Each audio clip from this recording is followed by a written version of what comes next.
আমাদের এটা এমডি পদের জন্য পদ্মা সেতুর মতো সেতুর টাকা বন্ধ করেছে, তাকেও আবার পদ্মা নদীতে দিয়ে 2টা চুবনি দিয়ে উঠাই নেওয়া উচিত, মরে যাতে না যায়। একটু পদ্মা নদীতে চুবনি দিয়ে সেতুতে তুলে দেওয়া উচিত। প্রস্তাবিত বাংলাদেশের অন্তর্বর্তীকালীন সরকার প্রধান ডক্টর মোহাম্মদ ইউনূসকে বিভিন্ন মামলা দিয়ে হয়রানি সহ তাকে পদ্মা সেতু থেকে পানিতে চুবিয়ে আবার সেতুর উপরে ওঠানো হবে বলে একসময় মন্তব্য করেছিলেন বাংলাদেশের সদ্য সাবেক প্রধানমন্ত্রী শেখ হাসিনা। পদ্মা সেতুতে বিশ্বব্যাংকের অর্থায়ন ঠেকানোর কারণ হিসেবে ডক্টর মোহাম্মদ ইউনূসকে সরাসরি দায়ী করেন শেখ হাসিনা। 1996 সালে ক্ষমতায় আসার পর শেখ হাসিনা ডক্টর মোহাম্মদ ইউনূসের সঙ্গে এক হয়ে উন্নয়নমূলক কাজও করেছিলেন। তবে পরবর্তী সময়ে তাদের মধ্যে দূরত্ব তৈরি হওয়ায় সম্পর্কে ভাটা পড়ে। এক সময় নোবেল বিজয়ী ডক্টর মোহাম্মদ ইউনূসের সাথে শেখ হাসিনার সম্পর্ক এতটাই কর্দমাক্ত হয়ে পড়ে যে বিভিন্ন সাক্ষাৎকার ও বক্তব্যে মোহাম্মদ ইউনূসকে সুদখোর ঘুষখোর বলে আখ্যা দিতেন। তবে সময়ের পরিক্রমায় পরিবর্তিত হয়ে গেছে এখন সবকিছু।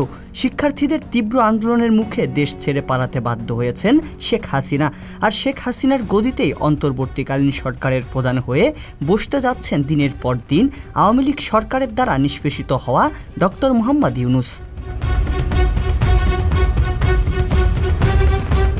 গেল জুন মাসে শেখ হাসিনা তার ভারত সফর শেষ করে গণভবনে ফিরে আয়োজিত এক সংবাদ সম্মেলনে বলেছিলেন ডক্টর ইউনূসের মাইক্রো ক্রেডিট সামিট ক্যাম্পেইনের গ্রহণযোগ্যতা ছিল না। তিনি কো-চেয়ার হিসেবে অংশগ্রহণ করে জাতিসংঘে প্রস্তাব আনেন। তবে জার্মান গণমাধ্যম ডয়েচে ভেলের সাংবাদিক খালেদ মহিউদ্দিনকে দেয়া এক সাক্ষাৎকারে ডক্টর মোহাম্মদ ইউনূস দাবি করেন তিনি ওয়াশিংটন ডিসিতে শেখ হাসিনাকে প্রধান অতিথি করে নিয়ে গিয়েছিলেন। বাংলাদেশের প্রতিনিধি হিসেবে যেন গৌরবটা শেখ হাসিনার হাত ধরে আসে, তার কারণে তিনি শেখ হাসিনাকে সেখানে নিয়ে যাওয়ার ব্যবস্থা করেন। তবে শেখ হাসিনার সাথে তার সম্পর্কের ফাটল কেন হলো সে বিষয়ে এখনও তেমন কিছু বুঝে উঠতে পারেননি ডক্টর মোহাম্মদ ইউনূস।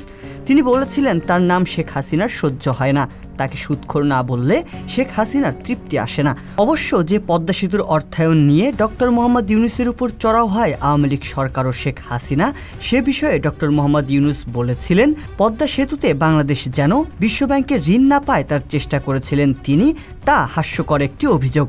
বাংলাদেশে পদ্মা সেতু হবে তা গর্বের বিষয়, এক্ষেত্রে বিরোধিতা করার প্রশ্নই আসে না। এদিকে শেখ হাসিনার পতনের পর বাংলাদেশ পরিচালনার জন্য গঠিত হতে যাওয়া অন্তর্বর্তীকালীন সরকারের প্রধান উপদেষ্টা হিসেবে দায়িত্ব পালন করতে যাচ্ছেন নোবেল বিজয়ী অর্থনীতিবিদ ডক্টর মোহাম্মদ ইউনূস। বৃহস্পতিবার দুপুর 2:10 কিছু সময় পর তাকে বহন করা বিমানটি ঢাকায় অবতরণ করে। 8 আগস্ট রাত 8টার দিকে বঙ্গভবনে অন্তর্বর্তী সরকারের শপথ অনুষ্ঠানের প্রস্তুতি নেওয়া হয়েছে। সে মোতাবেক রাতেই তিনি অন্তর্বর্তীকালীন সরকারের প্রধানের দায়িত্ব নিতে পারেন। তবে সরকারের অন্য উপদেষ্টারাও একই সঙ্গে দায়িত্ব নেবেন নাকি তারা পরের দায়িত্ব নেবেন তা এখনও চূড়ান্ত হয়নি। অন্যদিকে বাংলাদেশ ছেড়ে পালিয়ে যাওয়া সদ্য সাবেক প্রধানমন্ত্রী এখন পর্যন্ত প্রতিবেশী দেশ ভারতে অবস্থান করছেন। সর্বশেষ খবর পাওয়া পর্যন্ত কোনো দেশ তাকে আশ্রয় দিতে সম্মত হয়নি। যুক্তরাজ্য কিংবা যুক্তরাষ্ট্র তার আশ্রয়ের আবেদন ইতিমধ্যে প্রত্যাখ্যান করেছে। তবে শেখ হাসিনার পরিবারের কয়েকজন সদস্য ফিনল্যান্ডে থাকায় শেখ হাসিনা সেখানে যাওয়ার কথা ভাবছেন।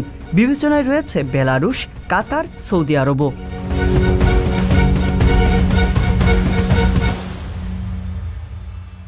সংবাদ, ফিচার ও অনুষ্ঠানের জন্য ভিজিট করুন সংবাদ প্রকাশের ওয়েবসাইট এবং যুক্ত থাকুন ফেসবুক পেজ ও ইউটিউব চ্যানেলের সঙ্গে।